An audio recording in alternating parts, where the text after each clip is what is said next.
Hey everyone. Thank you for joining us for our next session. Accelerate your GenAI apps with Azure Managed Redis. My name's Anna. I'm an event planner for Reactor, joining you from Redmond, Washington. Before we start, I do have some quick housekeeping. Please take a moment to read our code of conduct. We seek to provide a respectful environment for both our audience and presenters.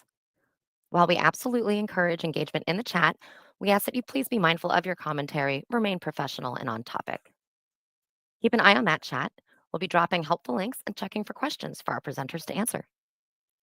Our session is being recorded, and it's available to view on demand within 24 to 48 hours right here on the Microsoft Reactor YouTube channel. With that, I'd love to turn it over to our speakers for today. Kyle, Shreya, thank you so much for joining us. Thank you. It's good to be here.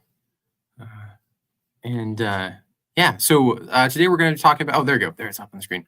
We're going to talk about how to accelerate your GenAI applications with Azure Managed Redis. This is a new service that we've announced back in November at Ignite, and it's a way to both make your applications faster, but also has some really cool GenAI applications for it. And so we're going to dive into depth with those today.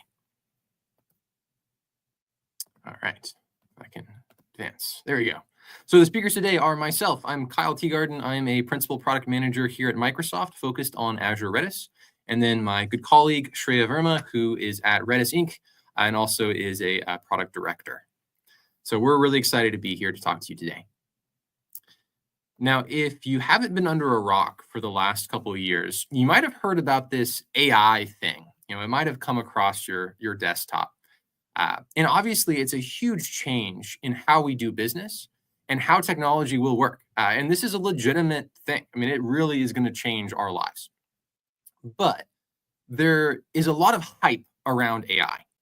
And the practice of actually implementing meaningful applications that drive your business or your application forward requires a little more than just a proof of concept or just embracing the hype behind AI. And so today we want to separate what the first 90% of the work is from the second 90% of the work. I've always loved this quote talking about how, doing the first bit, you think you're almost done. Well, the last 10% of the work takes almost an equal amount of time. I think with a lot of AI related applications, we haven't hit that second 90% of the work. And so we're going to talk a little more about that today and how Redis can really help you address those problems and take your AI application or your proof of concept from something that's a cool demo to something that really drives your business and application forward. I think an example we have here is this is some real customer data. Obviously all anonymized here, but some interesting takeaways from this here. One is usage is really spiky. I mean, you see these huge increase in tokens at specific points in time, and it's kind of unpredictable. And two is there's a lot of tokens that are being used. This is a sample retail application, especially prompts tokens, more so than response tokens. And so, the goal here with Redis is to handle some of these user traffic patterns well. How do you handle these big spikes? How do you handle chat history and large quantities of tokens that are being fed back into your LLM? How to save those costs, for example. And so going here and seeing these real world usage patterns, we see some challenges in how AI apps are implemented. And I think there's kind of three big challenges in all of this. So the first challenge is flexibility. How do you fine tune AI and large language models to meet your specific application? How do you handle different contexts for different users, right? For example, you might have a user in Latin America and a user in North America. How do you serve results in Spanish to the user in Latin America and in English to North America? How do you have different prompt injections that provide slightly different ways your LLM will respond to questions? How do you make performance better from a usage standpoint by really fine-tuning how your LLM is responding in the context that it has? So there's a lot of optimizations from a flexibility standpoint there. Next is performance. And I think a dirty little secret of the AI world is that performance can be kind of bad when going to an LLM. right? You can have responses that take seconds, tens of seconds to get a response. And that's fine in many use cases, but if you think about how we use the internet today, we expect responses in milliseconds. And so changing to second-based responses is really a paradigm shift. So how do we improve that performance? How do we make customers comfortable with kind of different performance expectations here? And then finally, cost. And I think we're at a phase right now where people are happy to throw a lot of money at AI because there's a ton of potential and opportunity. There's a lot of blank space. But as that matures, there's going to be a growing need to think a little more about the costs. How do we optimize our costs? How do we not overspend and spend on the right things? And the good news is that all three of these things are problems that are solvable and are being solved today using the power of Redis. And so I want to hand it over to Shreya to talk a little more about some of these challenges, go in depth, and then also talk about how Redis can solve some of these challenges. Go ahead. I'll hand it to you, Shreya. Right. Thank you, Kyle. I just want to, before we to how Redis can help solving these challenges, I just want to zoom in a little bit on each of these challenges, and before we start discussing how to address them.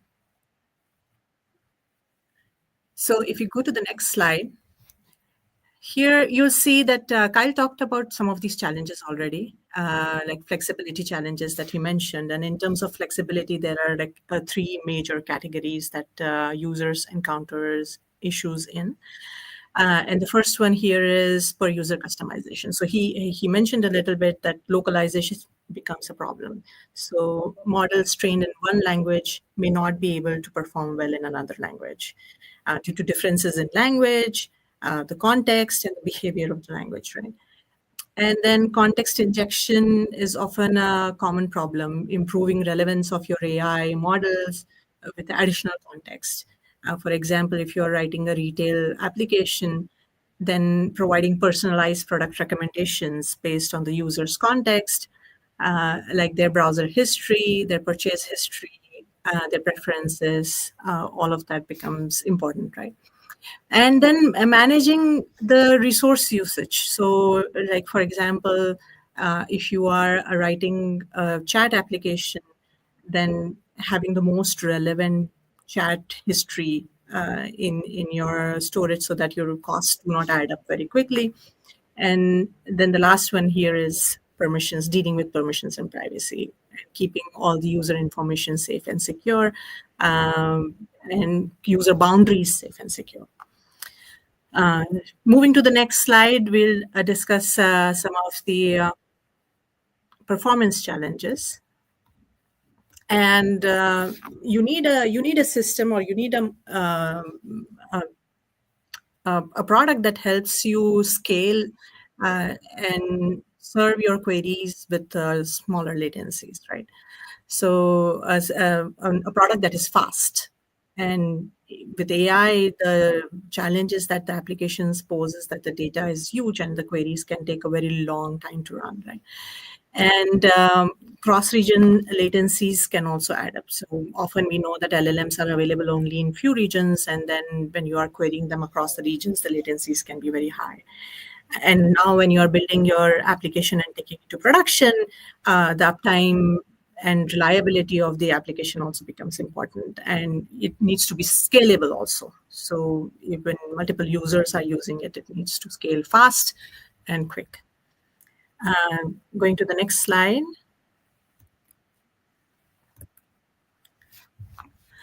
Now, here are some of the cost challenges. We all know that LLMs aren't cheap, right?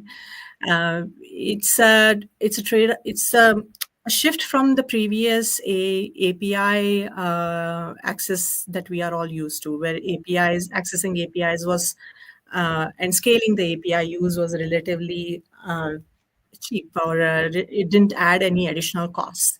But calls to LLMs can be very expensive. And if you are scaling those costs to LLMs to multiple users, then the costs can add up very quickly. And here the service sprawl that we talk about here is basically using different products for different needs. And then when you are using those different products, your tech stack becomes complicated, and maintenance of that tech stack is also very costly. And again, context windows, they all sound great, but when you have big context windows and large amount of data set, then the costs can add up very quickly. Now, the good thing is that Redis offers solutions to all of these problems. And with Redis, you can not just prototype your AI application, but you can also scale it and take it to production and scale it to multiple users. Now, thinking about where to use Redis, you can create an intelligent app with Redis, right? So Redis offers a vector database and vector search capabilities, using which you can do similarity searches, recommendations, and much more with it, right? And now once you have created an app, you can use Redis as a semantic cache to smartly use and smartly use the answers received from the LLM. It can be used as agentic memory to remember the context and give users higher quality and more personalized responses. And it can be used for semantic user session management and many such use cases, right? And with Redis, you can also optimize the costs and performance of your AI apps. For example, we just discussed using Redis for semantic caching or agentic memory. So you don't have to hit the LLM again and again. So you can save some of your costs of hitting the LLM again and again there with some contextual responses stored in Redis. Right? Moving on to the next slide. Here we see that Redis has a built-in vector capabilities or vector database capabilities.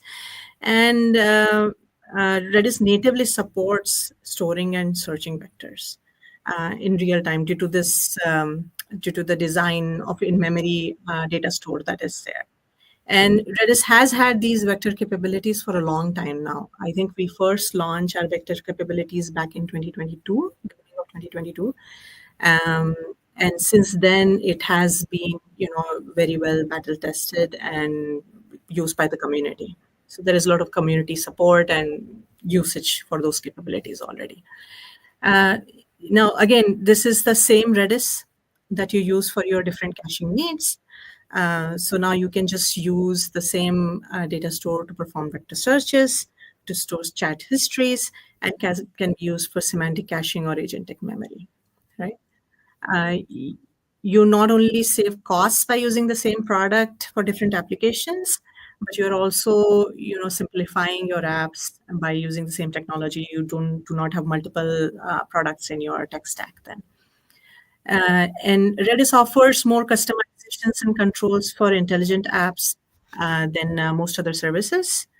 And it is also designed to handle multiple users or applications simultaneously while keeping the user boundaries separate.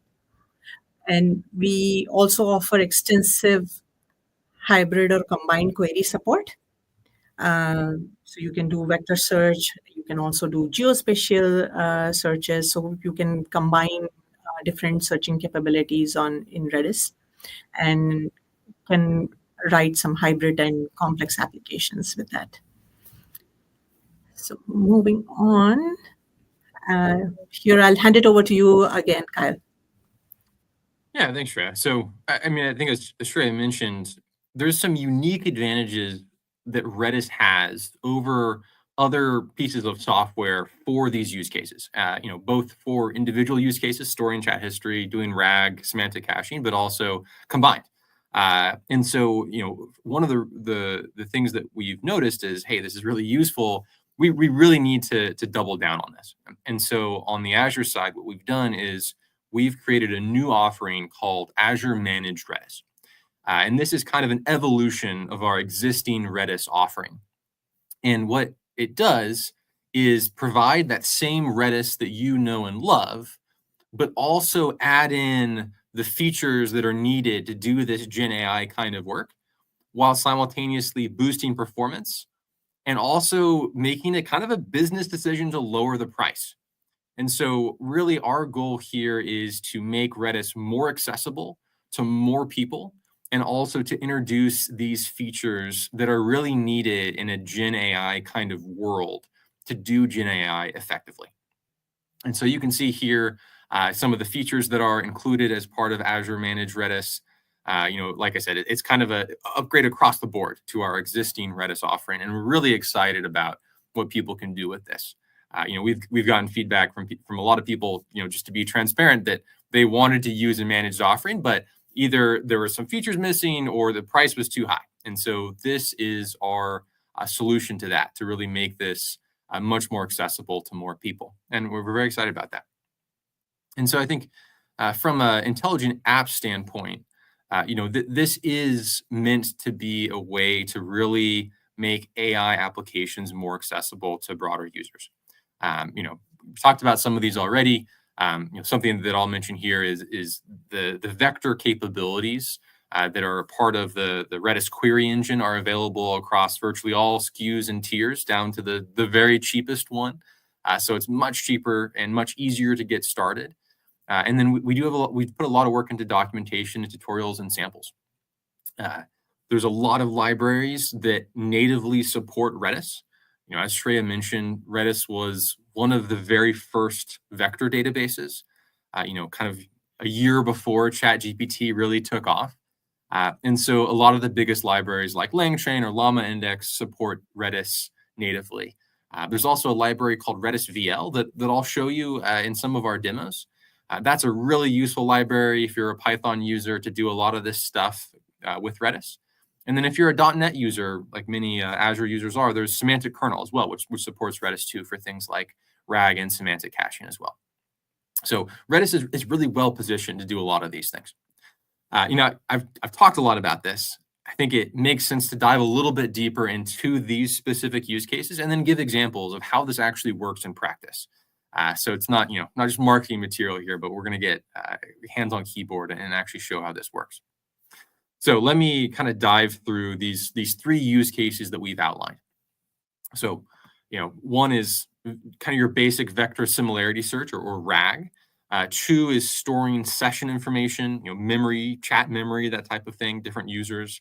And then the third is semantic caching. And the thing that I want to highlight here, and I'll mention this again, is that Redis can do all three simultaneously. And that's really useful. And so let's dive first into the storing session information one. And the idea here is you might have multiple users, right? Like you might have hundreds or thousands or hundreds of thousands of different users in your application, each with their own record of chats with an agent or with an LLM or another kind of intelligent application. And the thing here that's so unique about Redis is that it really is designed for these types of use cases. It's designed to store session information. You might be using Redis already to store session information for non-AI related applications. And so you can store millions of sessions using Redis data types. It's very effective and fast at doing so. Another challenge in this kind of use case is managing the length of chat history. And this is like a great example of something that you don't really think about until you have an application that you're trying to deploy, where when you think about it, if you're using GPT-4 or 4.5 or whatever else, you have to feed back the history of a chat back into the LLM so that it has context of what was asked before. It's really important for any type of agent or chatbot kind of use cases. But there's a few problems. One problem is, how do you handle really long chat histories, right? You're taking the whole context of the chat and feeding it back in every single time. And that can get really expensive because you're paying for every one of those tokens you're feeding back in.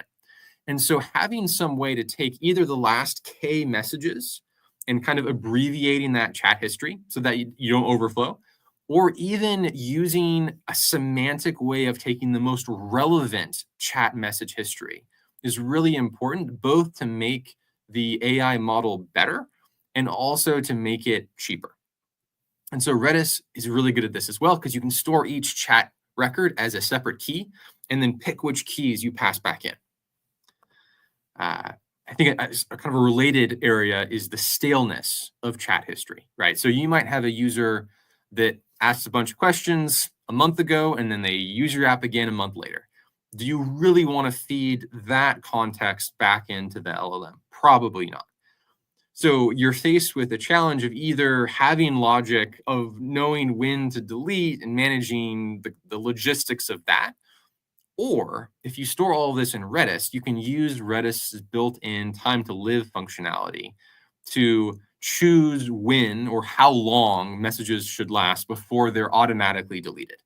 And this just abstracts it away from your application and makes everything more simple.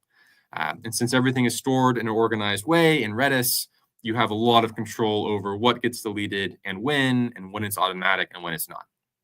And so again, another way to boost the efficacy of your application, to make it less stale, and also to save costs. And then the final thing here on a session side is context injection, and which is just a fancy way of saying basically changing the instructions of the LLM. And there's some powerful things here. I think the example we mentioned was choosing whether to respond in English or Spanish, right? That you can just inject that context into the instructions to the LLM.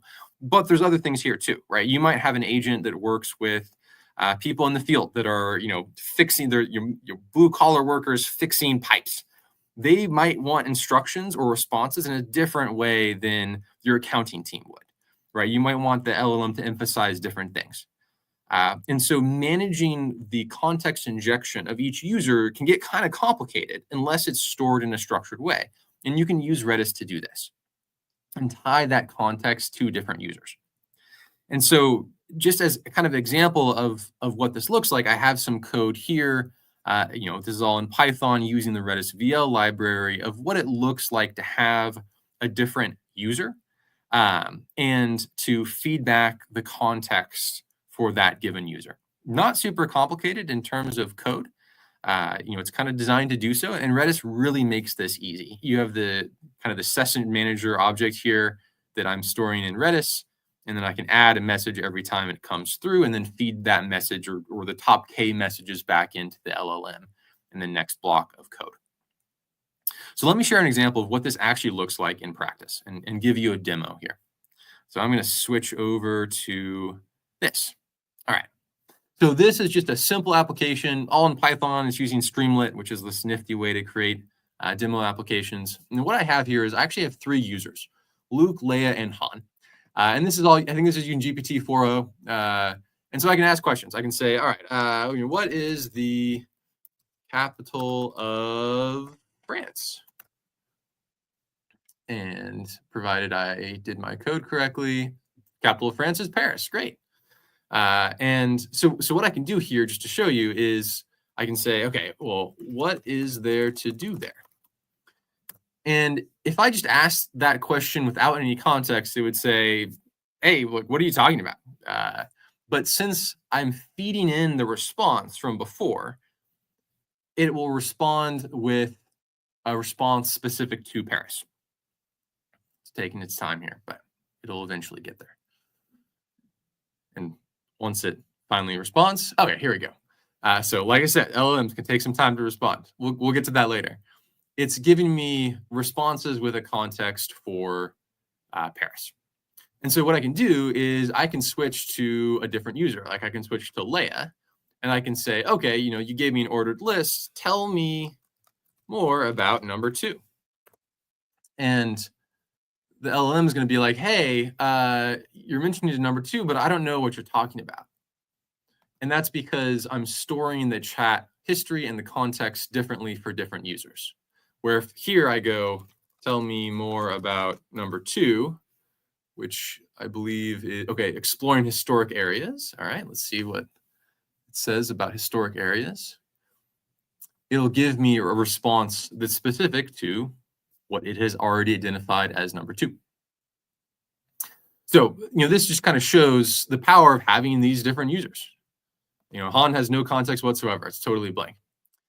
So that's kind of one use case here. Another is, if you look here, I'm actually tracking the chat history tokens.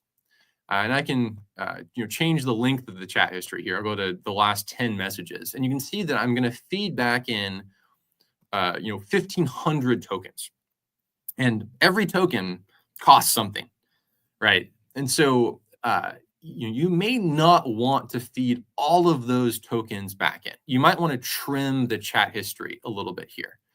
And so with Redis, since every message is stored and assigned to a different user, I actually can say, you know what, just take the last 3, or let's go and go to 2. And that cuts the number of tokens used down basically in half, meaning it cuts the cost down in half as well.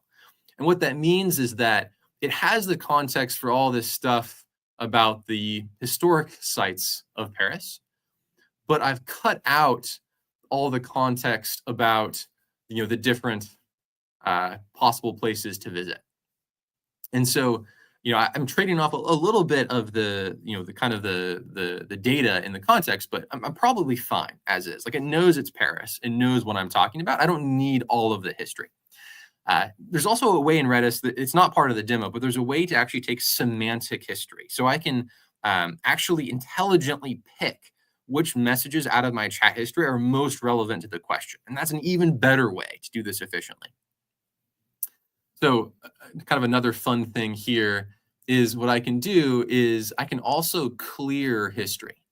So, if I go here and I say clear user session data, I'll clear out the history for just this user.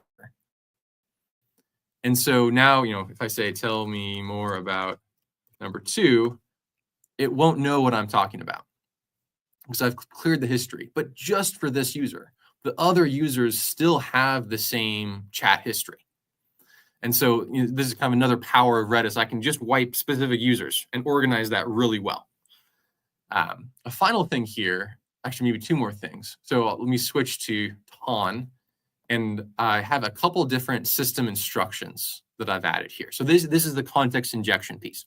And again, these system instructions are being stored in Redis and passed into the LLM. So it's easy to change them. So I've added this obnoxious American one, which is fine. I'm an American. I'm pro-American, but it's kind of fun to make fun of myself. So if I say here, all right, tell me what I should go see in Paris, it's going to give me a response, but the system instructions are to be as obnoxiously pro-American as possible. And so we get this great response about how Paris is great, but really you should go to the US and see all these things. And you can see the Eiffel Tower, but the Statue of Liberty is way better. And I can try other things too, right? I have another system instruction to be super brief. So I can say, all right, tell me about the Eiffel Tower.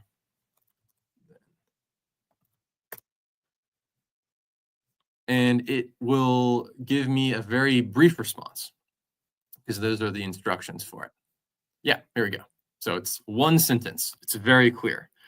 And you might want to do this for brevity, for accuracy, or just to save on tokens too, right? So all these different choices. And then the last thing I want to show is using TTL with Redis.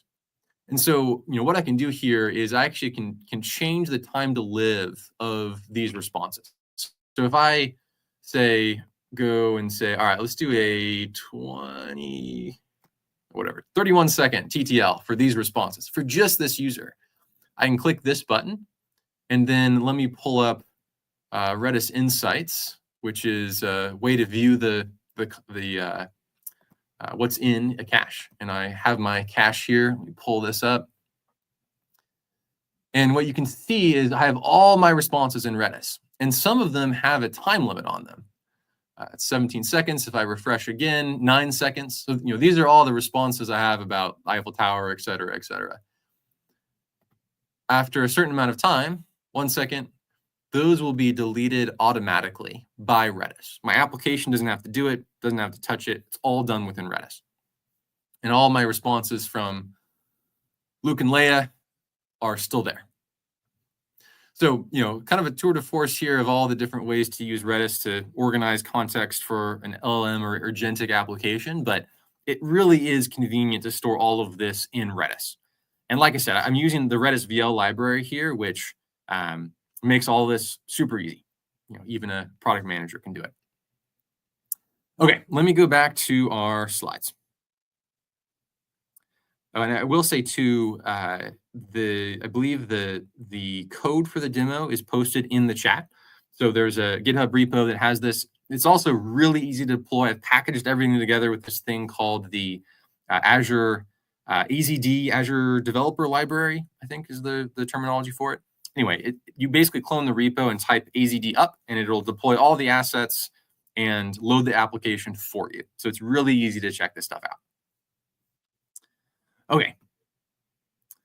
The next thing I want to talk about is vector search and RAG. And this might be familiar to many of you in terms of how this works. Basically, this idea that you can convert content, a word, a sentence, a paragraph, a book, video, images into a embeddings vector that embeds the meaning, the semantic meaning of that content into a vector. And so an example here, right, is, I might have a document about all like my medical information, and you could ask a question like, what's the copay for my dental visits? And it would find the relevant passage in that document and return that to you. And it would use vector embeddings to do so. And this is like a really common use case for AI, really powerful. So the kind of a practice example of what this might look like is you have your documents.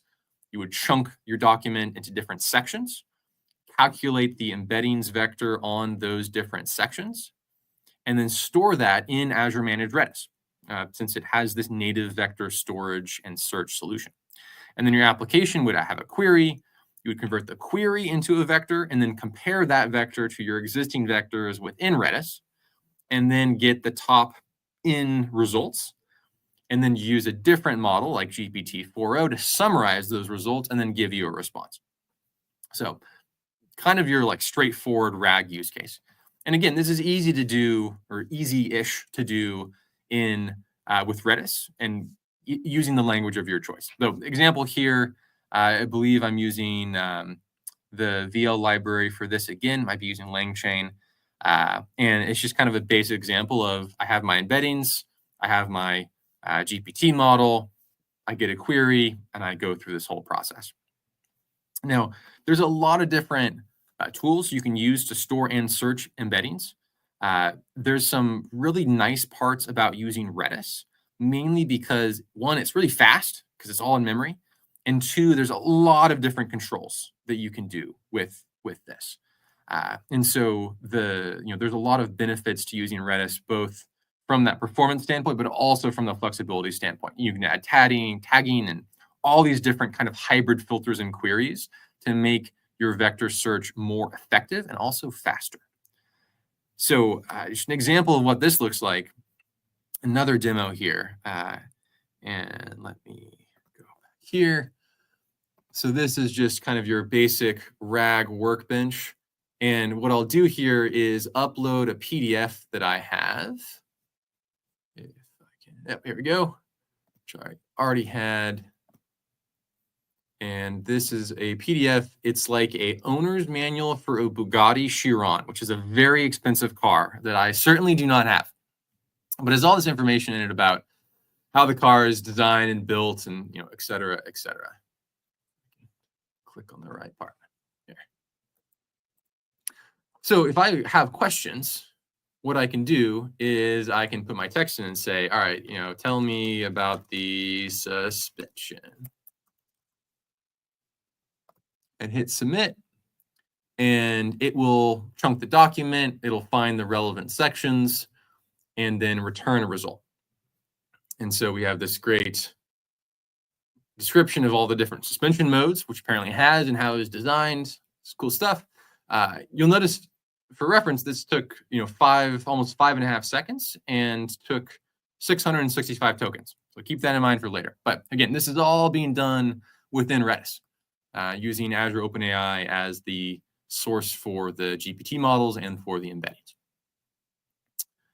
And the example for this can also be found in the chat as well. So another great GitHub repo that has the demo, easy to deploy and get started. Now, before we go too far on this, I want to switch back to our slideshow, because RAG is kind of the first step. And I would imagine that many people on this call have either looked into doing RAG, or maybe you have a proof of concept, or even a production application. But you'll quickly run into some problems, right? So one is what you just saw. It took 5.5 seconds to generate that response. That's pretty long if this is an application that has a lot of users. And the other thing is that it took 660 tokens. Now, if you have one user, that's not a big deal. If you have thousands of users, that cost can add up pretty quickly, especially if people are asking the same questions over and over again, or using the same commands over and over again. And so there's a new concept that's been added as a way to solve both of those problems, to make it faster and also to lower costs. And that's called semantic caching. And the idea here is that without semantic caching, you have a user ask a question from your LLM, like, what is the capital of France? And you get a response. Every time you do it, it's a new LLM call.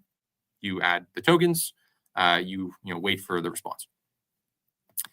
But what if in a classical cache application will work here? Like, you could store the response from that query in, say, Azure Cache for Redis. So every time someone asks what is the capital of France, you check the cache first. If the response is in the cache, you return that. If not, you go back to your LLM. And that's fine. And that works great in kind of a classical application. The problem is that what if someone asks, please tell me the capital of France, not what is the capital of France? Well, the query is different, so it would not hit your cache, but the meaning of the query is the same, and the response is also likely the same, which is Paris. And so semantic caching is different because it is tolerant to different inputs as long as the mean itself is the same. So I could say, what is the capital of France? Please tell me the capital of France. What's the capital of that country in Europe, west of Germany? So there's kind of a variety of questions that would have the same meaning and would get the same response. And because Azure Managed Redis supports embeddings vectors and vector similarity search, what you can do is calculate the embeddings vector of every query. And then when you have a new query, you can calculate the embeddings vector of that, compare that with existing queries. And if the embeddings vector is close enough, you can return the response from a previous query. So basically, instead of looking at the specific characters of the text in your cache, you're looking at the closeness of meaning of the query that's being cached. So it's this very elegant way to handle caching in a AI intelligent app world. And so, there's a lot of benefits from using semantic caching, and Redis is really perfectly positioned to do so. Obviously, it makes things faster, right? You have a response in maybe milliseconds rather than in seconds. You don't have to pay for all of the expensive tokens for your response. And there's some other benefits too, right? From a semantic caching standpoint, a lot of libraries are built to use Redis for this. It's already a cache. You're probably already using it in your application. And then there's some benefits too from a geographical standpoint, where a lot of LLMs today, you may not be able to actually pick the specific geo that the LLM is located in. It might route you to a different geo based on capacity constraints. And so you can have a semantic cache in every single region that your application is running in, really close to your users. And that way you get even lower latencies than having to wait for your query to get routed to the right LLM and whichever region around the world that's available. So a lot of benefits from that as well. And like I mentioned, a lot of libraries already support this. And so here's some example code, again in Python in this case, of using semantic caching. And it really is quite simple here. If you look at the specifics of the code, I'm basically just checking to see, do we have a cached response that is close enough? If so, I return that. And if not, we'll go through the normal process of asking, in this case, Azure OpenAI for an example. So one last demo here to kind of show what this all looks like. I'm going to go back to that same demo I was showing earlier with the Bugatti manual, very practical. And so what I can do here is I can actually enable semantic caching. And the slider here is how close the meaning needs to be. And so I can do something like say, okay, what's the top speed, I can spell, speed of the car. And right, nothing is cached so far. And so if I submit this, it's going to say, all right, well, we'll generate a new response. Took 3.8 seconds. And it's telling me 261 miles per hour. But now that I have this cached, what I can do is I can have a different query. So it's say, please tell me the top speed of the car. Submit that. And I actually get a cache hit. So this one took a little longer than normal, but still maybe a third of the time as the initial response and at no cost. And I can try other queries too, like how fast does the car go? Again, another cache hit, same response is being returned. So this is all the tokens that I would have used, I'm being saved here. And you can use the distance threshold as a way to kind of gate how close the meaning needs to be. So like, let me do another example here. We'll set the threshold back to where it was. I can say, all right, tell me about the brakes in the car. All right, so this is taking a little while because it's a fresh query. All right, so it's, that took 4 or so seconds, 500 tokens. And I can say, all right, please tell me about the brakes. Another cache hit, much faster, no tokens, same response.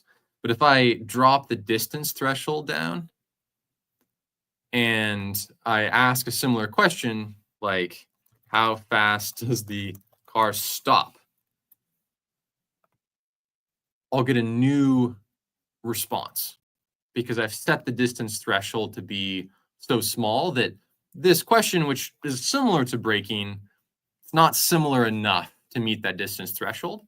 And I get a very specific response about stopping time.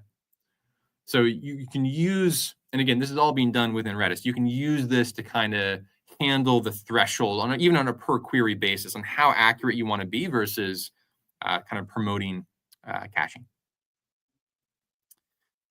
All right, so actually one question in the chat about how do you use semantic caching techniques to handle user-specific queries while maintaining privacy and avoiding unintended data leakage? So great question, right? You probably don't want to incorporate someone else's query and cache that and return it to a different user.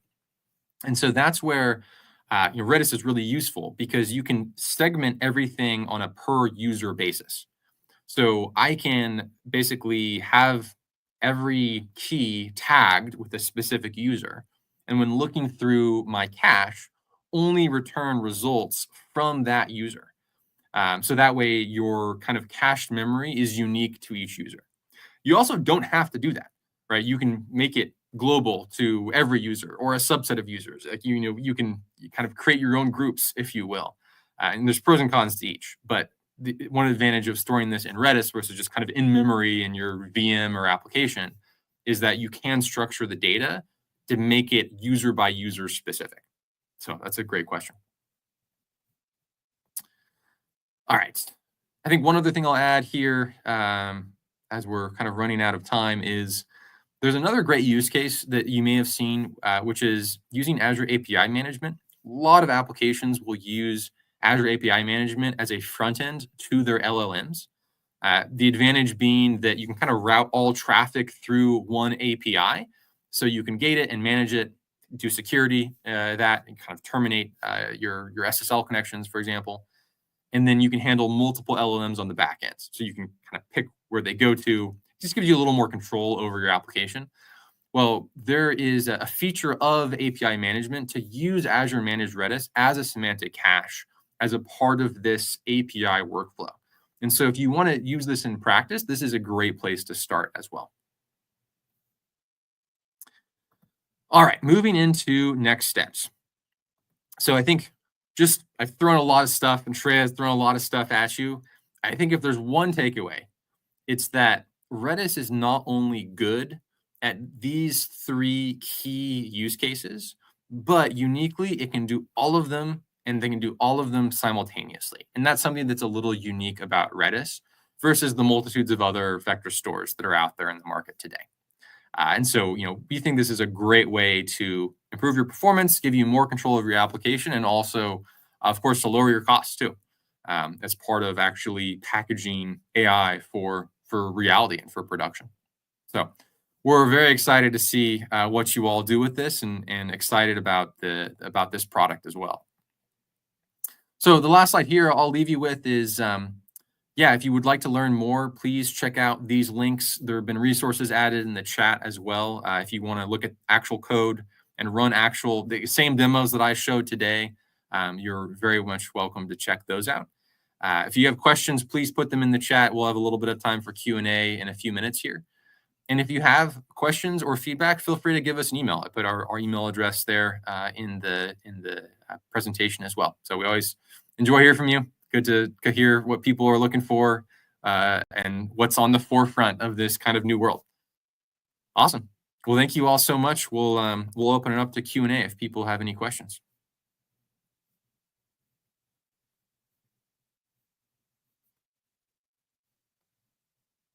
And feel free to drop it in the chat. Oh, all right. We already have a question. That's great. And keep the questions coming. Question from Greg. Is Azure Redis better for optimizing existing apps or creating new ones? So, I am the product manager for this, so I have to say both. It does very much work for both. I think better maybe isn't the right question. I think easier. It's always going to be easier from the get-go. If you're making a new app, we definitely recommend using Redis. It's not that difficult to optimize existing applications, but it does require more surgery in your application, obviously, to kind of modernize it, right? Classic case here, not in AI, is someone has an application that talks to a database. And over time, application gets more busy, and they keep having to scale up their database to handle more requests. And at some point, it can't go any further. That's almost like why Redis exists, is to be a caching layer in between to make that whole thing much faster, to reduce the load in the database. You don't have to scale up as much, et cetera, et cetera. I think it's kind of the same thing in the AI world. The advantage being that a lot of people are creating applications that are new right now. There's just a lot of stuff happening. And so I think it's a good time to use Redis to add things like semantic caching from the get-go, so that down the line, you don't get stuck into a place where you wish you had from the beginning, as usage scales. That's a good question, Greg.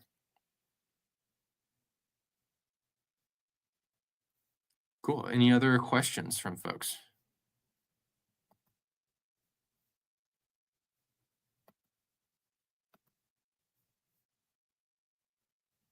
Awesome. Well, like I said, if you have other questions, throw them in the chat still. I think we'll be able to get to it after this is all over, or send us an email, and we'll be happy to address those there as well. But from all of us at Microsoft, thanks for listening, and thank you for taking the time and spending with us. Kyle, you want to quickly mention when is AMR coming? Is it available for users to use? Oh, yes. And there's another question in the chat too that slid in, so we'll address that as well. AMR is available now across, I think, 24 regions currently. It is currently in public preview, but very soon it will be GA. So please use it. Give us your feedback and check it out. It is very much available today. Greg had a question, which is, how is it with functions? Great question. This one's near and dear to my heart because maybe 6 months ago, we released a Azure Functions trigger and bindings for Redis. And so that makes it much easier to use Redis with functions, supports Azure Managed Redis as well as all of our other Redis offerings. And so what you can do is you can trigger a function based on activity in Redis. So, for example, if there's a new query, you could trigger a function that writes to Redis, or if there's like a search that happens in Redis. You could trigger something else that happens from that. So we support a huge range of triggers: new keys, expired keys, updated keys. Almost any command has a trigger that can be supported that would initiate an Azure function. And then we have bindings too, which just makes it easier to communicate in and out of Redis. You don't have to like establish a whole client and do all the kind of connection stuff. It's done in a few lines of code. So we have some examples of how to do this. I'll throw those in the chat, Greg, if you want to take a look at those. But it should be vastly easier now than it was in the past. And we've seen a lot of people have a lot of success with that.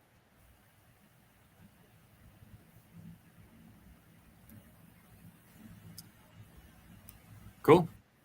Any other last questions?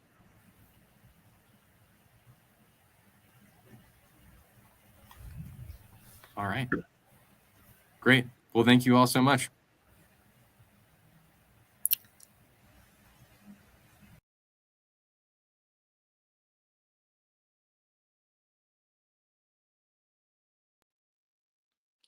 Thank you, everyone, for joining. Thank you again to our speakers, Kyle and Shreya. We are always looking to improve our sessions and your experience. If you have any feedback for us, we would love to hear what you have to say. You can find that link on the screen or in the chat. And we will see you at the next one.